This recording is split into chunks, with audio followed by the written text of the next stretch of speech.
Hello বন্ধুরা, কেমন আছো সবাই? আশা করি খুব ভালো আছো।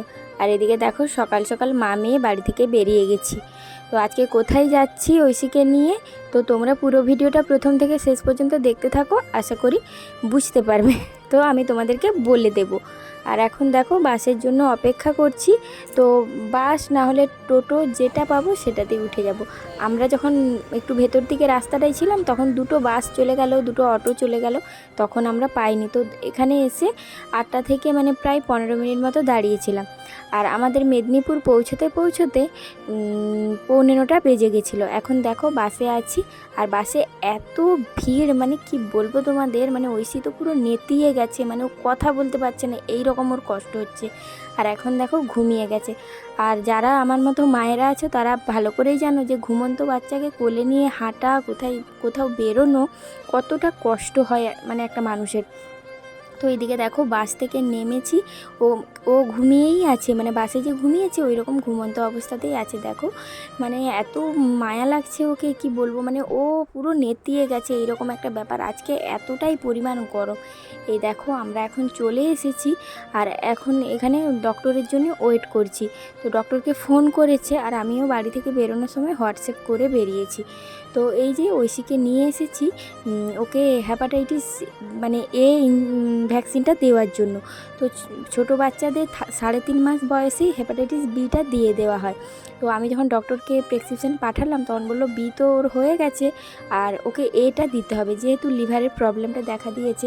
আমরা যে ডক্টরকে হেমাটোলজিস্টকে দেখাই উনিও বলেছেন যে হেপাটাইটিসটা দিতে হবে, তো উনি সেই রকমভাবে মেনশন করেননি। তো আমি চাইল্ড স্পেশালিস্ট ও যার আন্ডারে ভর্তি হয় প্রত্যেক মাসে ব্লাড নিতে, তো ওনাকে জিজ্ঞাসা করতে উনি বললেন হেপাটাইটিস এটা নিতে হবে। তো আমি বললাম ঠিক আছে, আমি চলে যাব। তো আমার এখানে ভ্যাকসিনটা দিতে 2100 টাকা খরচ হলো। আর এদিকে আমি ওকে ভ্যাকসিনটা দেওয়ার জন্য তার আগে অনেকক্ষণ ভুলিয়ে রেখেছিলাম। এদিকে দেখো খেলা করছে, আর ও না বুঝতে পেরে গেছিলো। ওকে আমি বলেছিলাম যে আমি ভ্যাকসিন নেব তাই এসেছি, তাই ও খুশিতে ছিল। তারপর ভ্যাকসিনটা নেওয়া হয়ে গেছে। এদিকে দেখো ওকে দাঁড় করিয়ে রেখেছে। আর এই যে দেখো স্পন্দন হসপিটালটা, ওখানে এসেছিলাম, হসপিটালে ঢুকিনি, ডক্টরের চেম্বারে গিয়েছিলাম। তো এখন ঐশীকে একটা লিচি ড্রিঙ্ক কিনে দিয়েছি। ওকে বললাম ম্যাঙ্গো ফুটি খাও, বললো ম্যাঙ্গো ফুটি খাবো না। তো লিচি ড্রিঙ্ক কিনে দিয়েছি, ওইটা একটু খাচ্ছে। আর আমি দুটো সেই টোস্ট বিস্কুটের প্যাকেট নিয়েছি। সেই এর আগে এসে ব্লাড দিতে এসে ওর যেগুলো দিয়েছিল ওর সেই জেঠুটা, সেইগুলোর বাবার জন্য দুটো নিয়েছি। আর এদিকে দেখো না হেঁটে আমি কী করলাম, টোটো ধরে নিলাম। আমি বলছি না, এতটা রাস্তা আর হেঁটে যাবো না, প্রচণ্ড রোদ। তো সেই জন্য টোটো ধরে নিয়ে একদম বাস স্ট্যান্ড চলে যাচ্ছি। তো বাস স্ট্যান্ডে গিয়ে যদি সঙ্গে সঙ্গে বাস পেয়ে যাই বাসে উঠে যাব। আজকে আর কোনো প্রচণ্ড খিদে পাচ্ছে, কিন্তু খাবো না, একদম দোকান চলে যাব। আর কি বলো তো, একটু মুড়ি খেয়েছি, মুড়ি খেয়ে বেরিয়েছিলাম আর কি।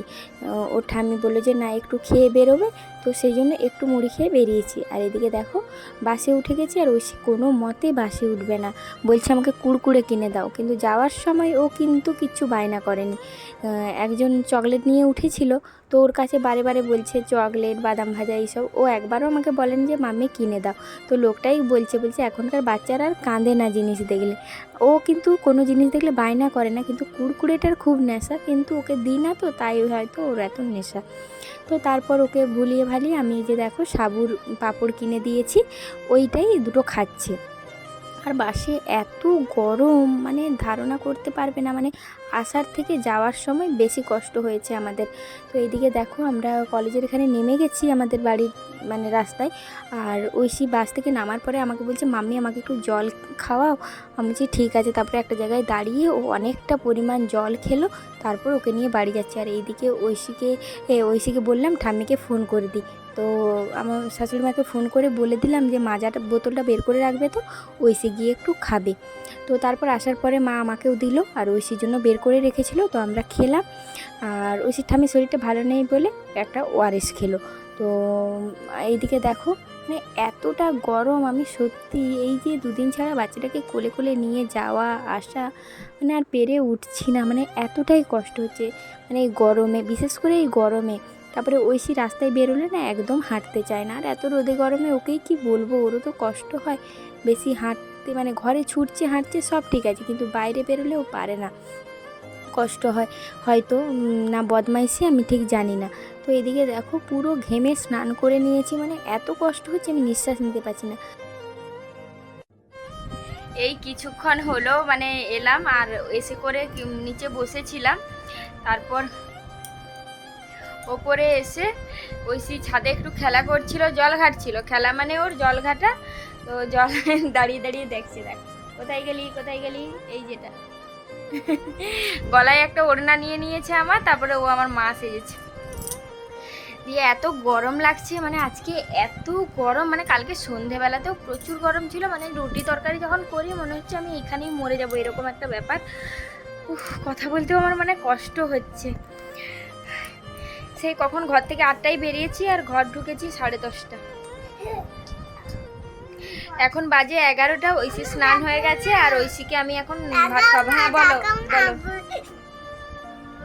কেমন হাসছে দেখো, উড়না নিয়ে আছে। তুমি এখন কে, আমার কে? তুমি কেন আছো মা? ওমা তুমি কেন হাসছো? ওর এখন মানে উল্টো পাল্টা বক বক করতেই থাকবে। আচ্ছা ঠিক আছে, তো চলে এসেছি, এবারে ঐশীকে একটু ভাত খাইয়ে দিই, তারপরে ওকে ঘুম পাড়িয়ে দেবো। আর এসে আমি স্নান করে গেছিলাম, যেহেতু আজকে সোমবারের সঙ্গে সঙ্গে মানে জল না দিয়ে তো খাবো না, তো সেই জন্য সকালে একটু স্নান করে নিয়েছিলাম, হালকা করে মাথায় জল নিয়ে নি। আলমারি খুলবি না, আলমারিটা খোলা মানে আলমারিতে যা আছে ভালো করে গোছানোও নেই, ওই জন্য ওর বাবা দিন রাত বলবে যে কি করিস সারাদিন। তো আমার সত্যি মানে করাই হয়ে ওঠে না, আর এত গরম না এই রুমটা, একটুক্ষণ এসে থাকা যায় না। এখন এই 11টার মতো বাজে বলে তবু মানে আছি, মানে তবু গরম ভাব নামছে উপরে, মানে প্রচণ্ড টায়ার্ড লাগছে। দেখি ঐশীকে খাইয়ে দিই, ও যদি ঘুমিয়ে যায় তো ভালো কথা, নাহলে ওর ঠাম্মির কাছে রেখে আমি ওপরে এসে স্নান করব, স্নান করে গোপালকে খাওয়াবো, তারপরে আমি খাবো। কারণ আমি যখন বেরিয়েছিলাম ওই যে ঠাম্মি বললো যে একটু খেয়ে নাও, নাহলে শরীরটা খারাপ লাগবে, তো সেই জন্য এই এতগুলো মুড়ি জল দিয়ে খেয়ে চলে গেছিলাম, আর কিচ্ছু খাইনি। এবারে আমি মারবো, আমাকে তুই মারবি?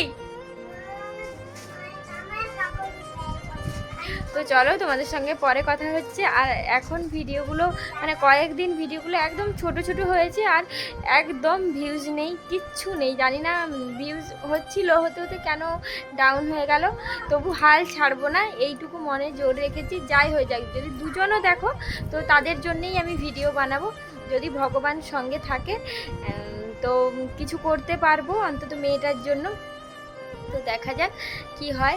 তো চলো, ভালো লাগলে আর বলবো না, তোমরা সবাই জানো, যারা নতুন দেখছো প্লিজ চ্যানেলটা সাবস্ক্রাইব করে দিও আর সঙ্গে থাকো, ভিডিওটা স্কিপ না করে পুরোটা দেখতে থাকো। আর এই যে দেখো মহারানী কি করছে সেটা আগে তোমাদেরকে দেখিয়ে দিই। কি করছো তুমি?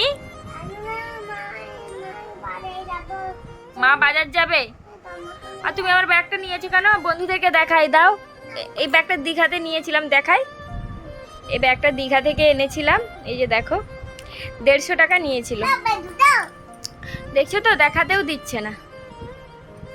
এই দেখো ওড়নাটা নিয়ে নিয়েছে, তারপর বদমাইশি চলছে, মা সেজেছে, এই দেখো আলমারিটাকে খুলেছে।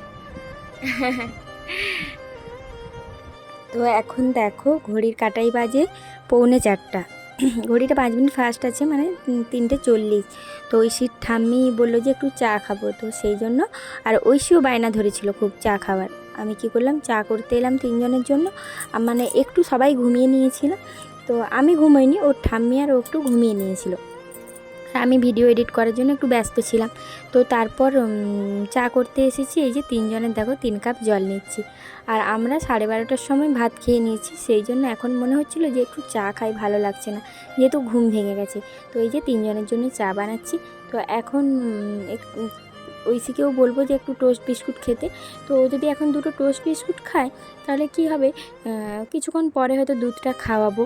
আর ও তো খেয়েছে 11:30 পৌনে 12টায় ভাত, আজকে তো ও সকাল থেকে সেরকম কিছু খেতে পারেনি। আর এদিকে দেখো অবস্থাটা আমার, মানে মেয়েটাকে দুধ খাওয়াতাম, কি অবস্থা দেখো, দুধটা ফুটিয়ে রেখে মানে ফুটোতে দিয়েছি, তখন এসে দেখছি যে এইরকম পুরো ছানা হয়ে গেছে, দেখো যেন লেবু দিয়ে দুধটা দিয়েছে, এই রকম অবস্থা। কোনো দিনই হয় না, মিথ্যে কথা বলবো না, খুব ভালো দুধ দেয়, কিন্তু হয়তো গরমের কারণে দুধটা কেটে গেছে জানো তো।